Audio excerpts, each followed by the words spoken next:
Welcome back. You're watching Overdrive. Now, environmental friendly car technology in India has so far been restricted to small electric vehicles like the Reva or the Honda Civic Hybrid. But it's finally moved down to SUVs and, to be specific, to Mahindra's Scorpio. Here's a look at the Mahindra Micro Hybrid. The Scorpio has been around for almost a decade now, and ideally speaking, this should be due for a retirement anytime soon. But Mahindra have been constantly working on the Scorpio, constantly chipping and beavering away, and this is its latest evolution, the VLX Micro Hybrid. As you can see, it looks like the normal Scorpio, but there have been a little styling changes, and crucially, it now gets stop-start technology. Before you get completely blown away by that hybrid moniker, here's a reality check. This car is not a hybrid, not in the conventional sense. Unlike the Honda Civic Hybrid, the Scorpio does not get an electric motor to back up the petrol or diesel engine. Instead, what we get is basically stop-start. What happens is, when you stop, put the gear into neutral, let go of the clutch, there's a stop-start light that over here blinks, and after 5 seconds, the engine cuts off. That's it, you're saving fuel, you're saving the environment.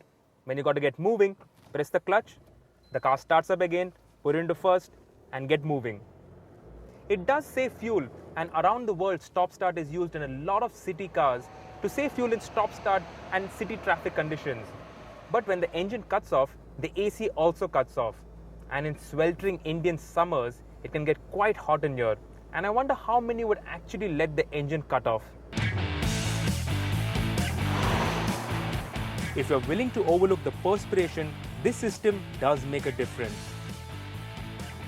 We put stop-start to test in Pune, and the Scorpio returned 10.09 kilometers to the liter with the system turned on, and 9.82 with the system turned off. Not a significant increase, but hey, every little bit helps, right? On this SUV, the Micro Hybrid system is allied to the 2.2-litre M-Hawk engine, which impressed us all when it was launched last year. The all-aluminum engine is 130 kilos lighter than its predecessor, and the resultant difference in dynamics is altogether apparent. The Scorpio was once a very hairy car to drive, but things have improved a lot, and the recent switch from leaf springs to coil springs has made a lot of difference. The ride is more composed, the handling is decent, and though it tends to roll and wallow a bit, it's quite acceptable. It's within acceptable parameters. I once put on 10,000 kilometers on a Scorpio driving around in Rajasthan, and I enjoyed every single kilometer of it. Now with this improved engine, performance has gone up, fuel efficiency has gone up, it's more refined, and crucially, because there's less weight up front, handling is also better. Overall, it's become a much safer and a much nicer car to drive. The Micro Hybrid system costs an additional 3,800 rupees. Not a big hit on your wallet, given the benefits to the environment and the opportunity to flaunt your green credentials. The Scorpio might be old, but Mahindra's constant tinkering with the car have managed to keep it fresh and relevant in this day and age. It still looks the part, still looks manly and very SUV-like, and it's hard to imagine that after penning something like the Scorpio, the same team of designers went and styled the Xylo.